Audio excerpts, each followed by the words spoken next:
minutos, iniciando a conversa de redação, participação do Eduardo Costa, do Júnior Moreira, do sociólogo Luiz Flávio Sapori e da nossa colunista de economia, Rita Mundim. Você, ouvinte da Itatiaia, também pode participar, opinando pelo WhatsApp do jornalismo, 99996-7074, 99996-7074. Mande pra gente a sua opinião em mensagem de texto. Não se esqueça de colocar o seu nome e o bairro ou a cidade de onde você está falando. Após o governador Romeu Zema relaxar as medidas de restrição em 70% das cidades mineiras, das regiões mineiras, Belo Horizonte pode, enfim, anunciar hoje mudanças na quarentena. Meu caro Júnior Moreira, bom dia mais uma vez. Bom dia para todo mundo. Pois é, Eustáquio, esse anúncio de ontem, né? A gente já adiantava isso aqui na conversa de redação, que realmente o governador Romeu Zema ia nesse sentido de reabrir algumas cidades, mas acho que é importante explicar que tem muita gente confundindo essa história aí, né? Quando a gente fala cidades da região metropolitana, é importante explicar que cada prefeito vai decidir de um jeito. Então a gente já tem algumas informações. Por exemplo, Contagem diz que deve seguir por conta própria lá e não deve abrir por enquanto, pelo menos essa é a informação inicial. Betim já disse que vai ficar fechado até pelo menos dia 21, porque a situação ainda é grave. Mas, por exemplo, Nova Lima vai abrir de acordo com o Minas Consciente, né? E Belo Horizonte, a gente está nessa expectativa toda, já são 3 dias de reuniões para decidir se vai abrir ou não. Hoje, pelo que eu conversei com algumas fontes da prefeitura, a situação está muito mais para não abrir na segunda-feira do que para abrir na segunda-feira, mas de qualquer forma a gente precisa esperar essa decisão logo mais. Eu acho que estava na hora de abrir um pouquinho, dar um fôlego para os comerciantes, mas quem decide é o comitê, né, Eustáquio? Ô Luiz Flávio Sapori, cada cidade adotando uma série de medidas, isso atrapalha na sua visão a prevenção à Covid-19 ou não? É normal de acordo com o andamento da pandemia em cada município? Bom dia. Bom dia, Eustáquio, Júnior, Rita, Eduardo, ouvintes da Itatiaia. Não há dúvida que isso prejudica o enfrentamento da pandemia na região metropolitana. Nós temos falado isso desde o ano passado, né, Eustáquio? Essa desarticulação dos municípios, né, em torno da pandemia, né, do enfrentamento das políticas de isolamento, de flexibilização das atividades econômicas. Faltou e ainda falta uma instância de articulação. Nesse sentido, a Secretaria de Estado da Saúde não conseguiu, até o momento, né, desempenhar esse papel, né, de aglutinação, considerando que os municípios da região metropolitana, em boa medida, são contíguos, né? Então, o que acontece em Contagem reflete em Belo Horizonte, em Betim, em Vespasiano, né? E assim por diante. De qualquer maneira, a expectativa minha é a mesma do Júnior Moreira, que a Prefeitura de Belo Horizonte, né, considerando os critérios técnicos, os indicadores, possa anunciar essa flexibilização da atividade econômica. Se não, na segunda-feira, né, Júnior Moreira, talvez no mais tardar depois do feriado, né, na semana seguinte. E aí nós temos que realmente considerar o problema dos insumos, né, dos medicamentos, do kit intubação, que passou a ser um outro indicador, Eustáquio, né, para além daqueles que a gente já considerava, né, da ocupação de leitos, né, da taxa de transmissão. Então, aguardemos os critérios, né, e como o comitê vai decidir, né, o comitê de especialistas vai se posicionar, né, ao longo do dia de hoje. E para você, Rita Mundim, vale a realidade de cada município, restringindo ou não as medidas de isolamento, ou está uma situação bagunçada, vamos dizer assim, na sua avaliação? Bom dia mais uma vez. Bom dia, Eustáquio. Bom dia a todos. Eu acho que na vida, né, a gente tem que buscar critérios e parâmetros. E existem critérios, existem parâmetros, os municípios, cada um estabelece o seu, de acordo com a sua realidade. Mas quando a gente tem uma região metropolitana, existem processos comuns. Aí nós estamos falando de mobilidade. Aí é que falta o diálogo. É necessário um diálogo para que sejam estabelecidas normas e critérios de atendimento à população no quesito transporte público, por exemplo. Então, a capacidade do transporte público, ela deveria ser considerada também como um grande fator de transmissibilidade. Só que essa vigilância, critérios mais rígidos nesse sentido não acontece. E é onde as pessoas se aglomeram, é onde as pessoas se locomovem. Agora, outros critérios genéricos que poderiam ser tomados. De acordo com a atividade, qual seria o protocolo sanitário? Então, se houvessem esses critérios, como a gente tem do controle do sistema de saúde, eu acho que as coisas seriam mais fáceis de serem conduzidas. Mas o problema é que existe uma rigidez para alguns critérios e talvez uma falta de vontade política de implementar outros critérios para fazer com que a atividade econômica possa sobreviver. Então é preciso flexibilizar, sim, já temos vacina e os critérios sanitários, os critérios de transmissibilidade, de leitos, esses vêm caindo. Então a gente tem que sobreviver em todos os sentidos. Eduardo, aqui pelo WhatsApp, o Enésio Belotti de Ibirité está dizendo o seguinte: se tivessem adotado um lockdown de verdade, não precisaríamos ficar nesse abre e fecha interminável. Bom dia para você. Bom dia para todo mundo. O que eu penso é que algumas cidades, Belo Horizonte no nosso caso, fecharam demais cedo demais, né? Por muito tempo. E acho que ninguém duvida que agora, mais recentemente, com os UTIs lotados, gente nas UPAs, tinha que fechar. Mas o problema é o desgaste do ano passado. E por isso que eu estou convencido de que o prefeito Calil vai vencer as resistências, até porque os insumos de CTI estão chegando aí, de novo da China, né? Porque a gente fala mal da China, tem que buscar tudo lá mesmo. E então o prefeito deve anunciar hoje ou segunda-feira, no mais tardar quinta-feira, gente, nós vamos ter flexibilização, ninguém aguenta mais. Isso eu tô convencido sem ser do comitê. Agora, é impressionante, eu estava ouvindo os companheiros aqui, o Eustáquio, Júnior, Sapori e Rita falaram a mesma coisa que nós falamos aqui há um ano dentro da pandemia e que eu repito aqui desde que o Conversa de Redação existiu. É inacreditável a incapacidade humana de conversar. É inacreditável que ninguém dentro do governo de Minas consiga colocar 10 prefeitos reunidos. Como é inacreditável que o prefeito de Belo Horizonte, que dizem vai ser candidato a governador ano que vem, não seja convencido por sua assessoria, os assessores mais amigos dele de fato, diz assim: Calil, cria um grupo de WhatsApp. Em 5 minutos você se reúne com pelo menos os 8 que conubam, dos municípios que conubam com Belo Horizonte. É a coisa mais simples do mundo. Aí prefeito de Sabará, primeiro faz um acordo, fala assim: gente, vamos criar um grupo de WhatsApp para a gente gerir a pandemia e durante essas nossas discussões vamos combinar o seguinte: a maioria será sempre respeitada, ok? Prefeito de Sabará, eu tô querendo fechar tudo, precisando fechar tudo segunda-feira, e você? Eu não concordo. Nova Lima, eu concordo. Vespasiano, não concordo. Neves, concordo. Faz a votação, a maioria prevalece, fecha tudo, gente. Ou abre tudo. Olha que bagunça, de novo. Santa Luzia vai abrir. Nova Lima vai abrir. Betim não vai abrir. Contagem não sabe. Agora, já disse aqui, vou repetir. Para mim, a gestão mais correta, a gestão mais sensata da pandemia é a da Marília, que chegou tem 3 meses lá na prefeitura de Betim, de Contagem. Ela ontem, de novo, Eustáquio, propôs a criação de um comitê metropolitano para gestão da Covid, negócio mais fácil do mundo, mas a turma não topa. Por isso ela é minha convidada hoje, 13h, que eu vou pedir para ela: Marília, repita para o público de 5 milhões e meio, 6 milhões de pessoas da Grande BH, porque é tão difícil fazer o óbvio. Eduardo Costa, e mais um político mineiro se envolve no esquema de fura-fila na vacinação contra o coronavírus. E esquema de vacinação clandestina teria sido espalhado para outras cidades de Minas e fora do estado. Ontem à noite eu recebi umas 5 pessoas pedido para falar com o assessor dele, eu deixei para hoje, minha cabeça mais fria, mas eu vou falar: ô professor Irineu, se vacinou fora de hora, o pau comeu, professor Irineu. Não tem explicação, não, é? E eu quero saber se a CPI da Assembleia vai dar ele o mesmo tratamento que está dando a turma do Estado, principalmente o secretário que caiu. Rita Mundim, mais um no esquema de fura-fila, a acusação é essa, e esse esquema de vacinação clandestina aí de empresários e políticos, denunciado no final de março, teria se espalhado para outras cidades de Minas e fora do estado. Pois é, né, Eustáquio, aí que a gente fala, né, a gente tem que fazer uma mudança de cultura. Isso é falta de educação, isso é falta de solidariedade, isso é falta de respeito. Então o Brasil tem que repaginar a sua educação.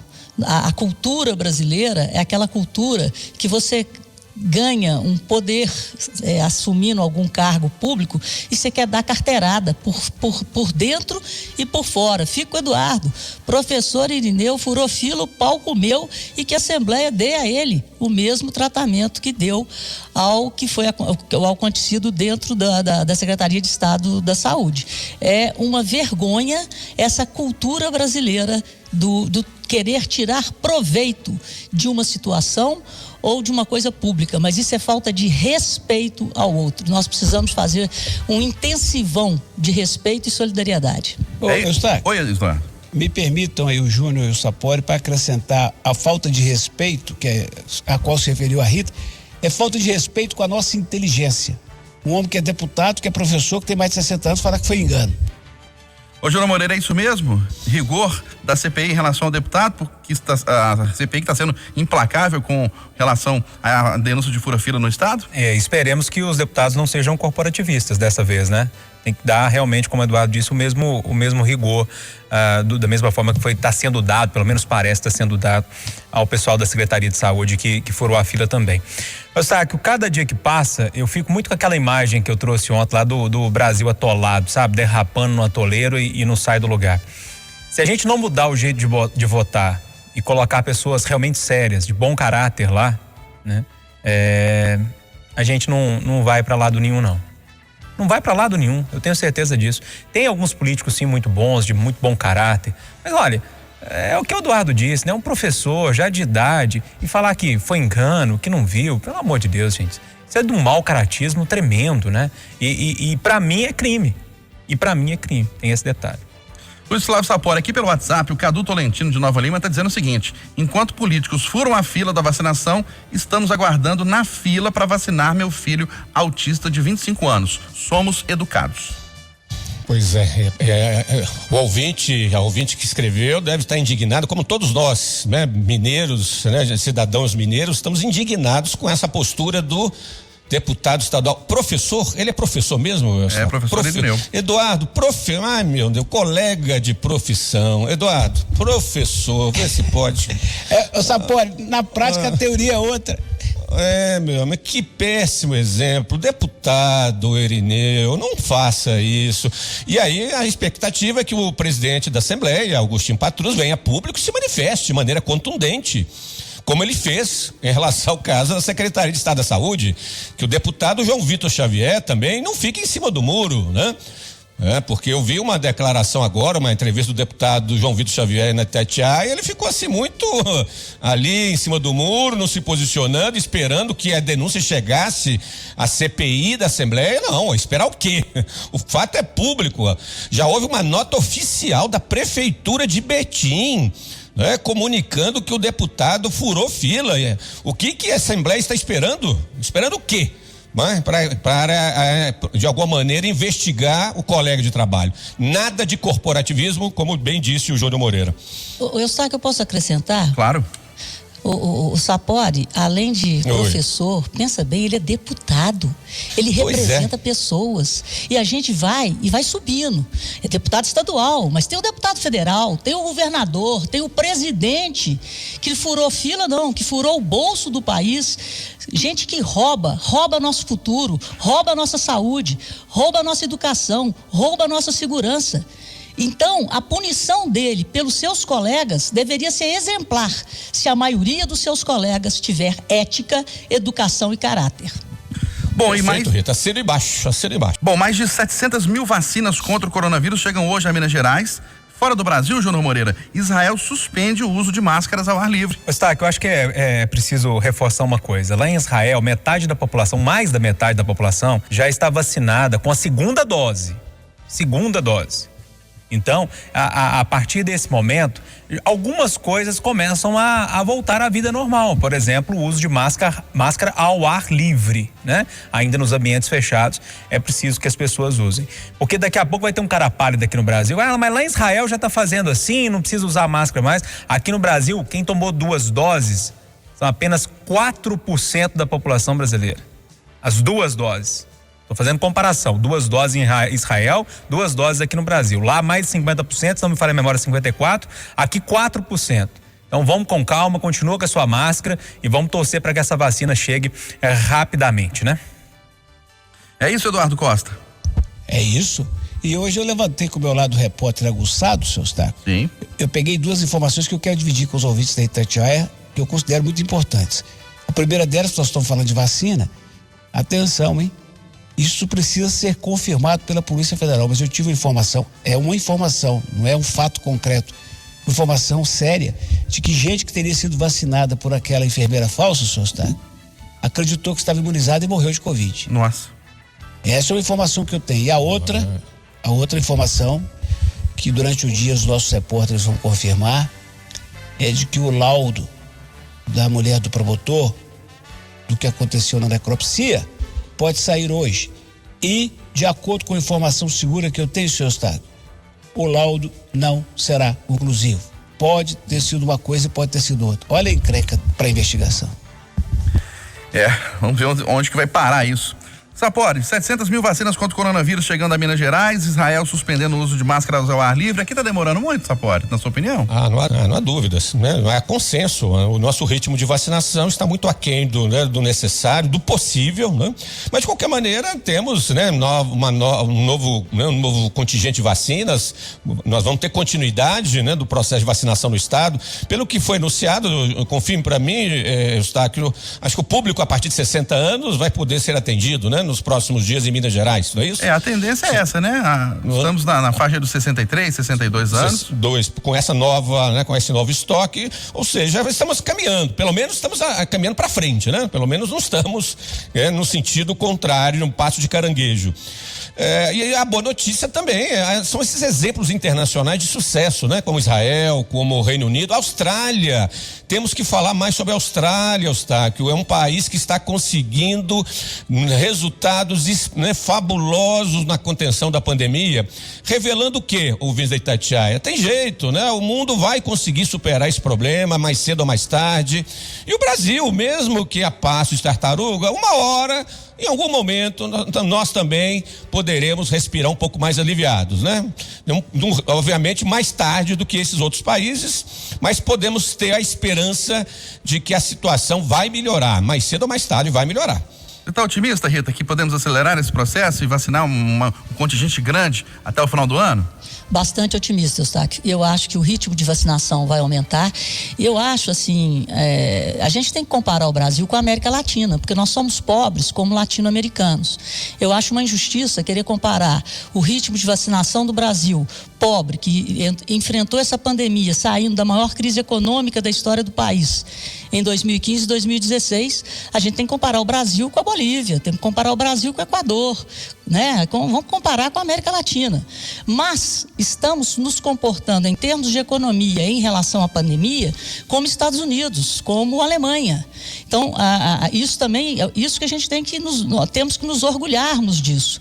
A retração do PIB brasileiro de 4,1% só foi inferior à da Alemanha e dos Estados Unidos. Aqui na América Latina, todo mundo teve uma retração de 7, 8, 10%.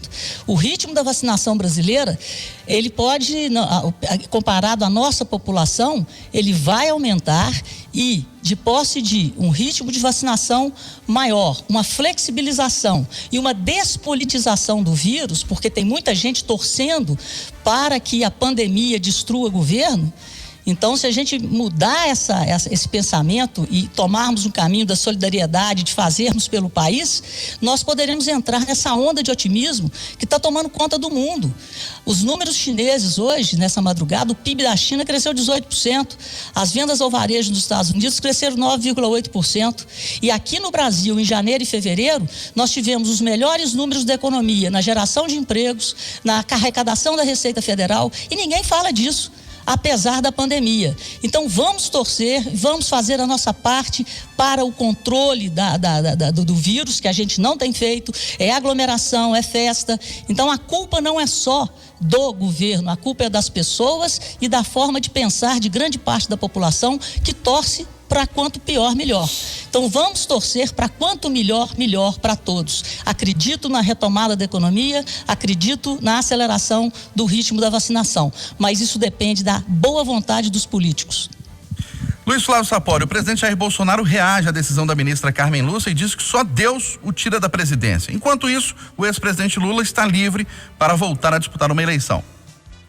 Bom, a decisão do Supremo, do plenário do Supremo, foi dentro do esperado, né? Corroboraram a decisão monocrática do Edson Fachin. Então, Lula está mais do que nunca confirmado, né, de volta à vida política brasileira, candidatíssimo à presidência, né? Isso não tem nada de novidade nisso.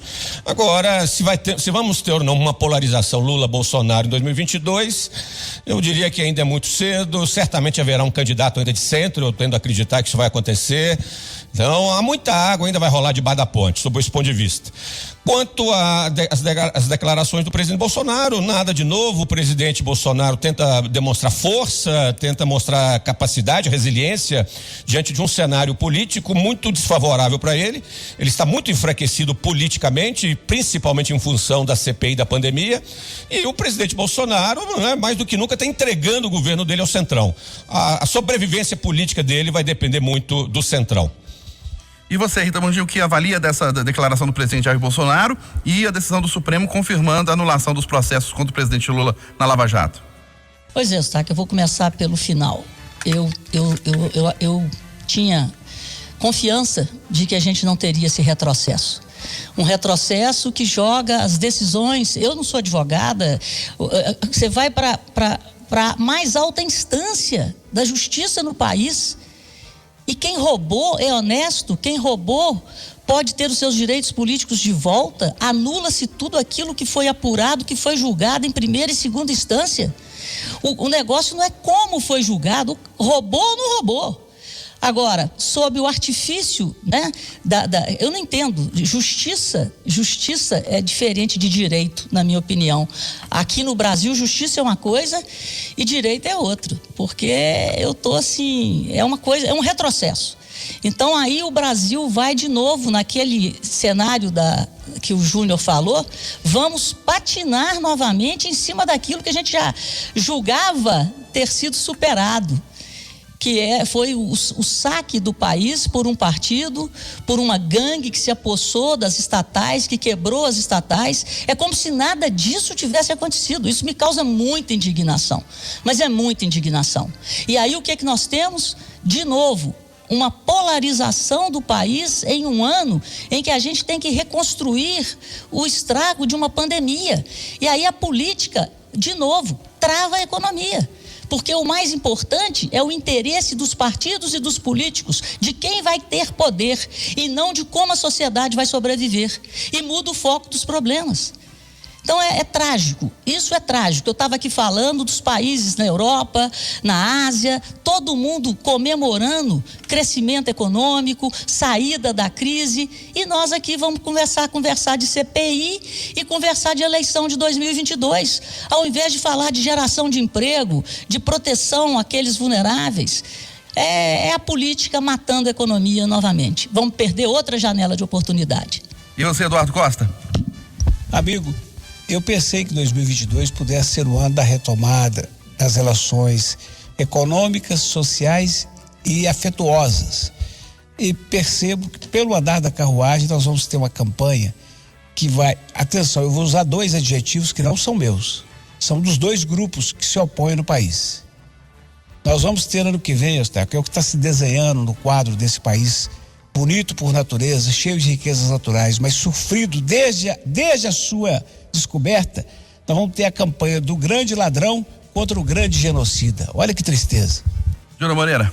Eustáquio, rapidamente, que o nosso tempo está curto, mas sobre a decisão jurídica, eu conversei com alguns amigos advogados, todos eles me disseram o seguinte: Júnior, era uma gambiarra jurídica que o Moro e o Dallagnol fizeram e agora tiveram que desenrolar, né? Tem nenhuma simpatia pelo Lula, como tem nenhuma simpatia pelo Bolsonaro, mas era uma gambiarra que agora decidiram. O único problema disso tudo são as eleições de 2022, né? Desde 2019, com aquela fala do Bolsonaro que ia disputar a reeleição, depois de ter falado que não ia disputar durante a campanha, a gente começou a falar só em 2022 e agora esse cenário vai ficar cada dia mais perto, cada dia mais complicado, enquanto o Brasil fica aí, mais uma vez, no atoleiro, derrapando e a gente não vai pra frente.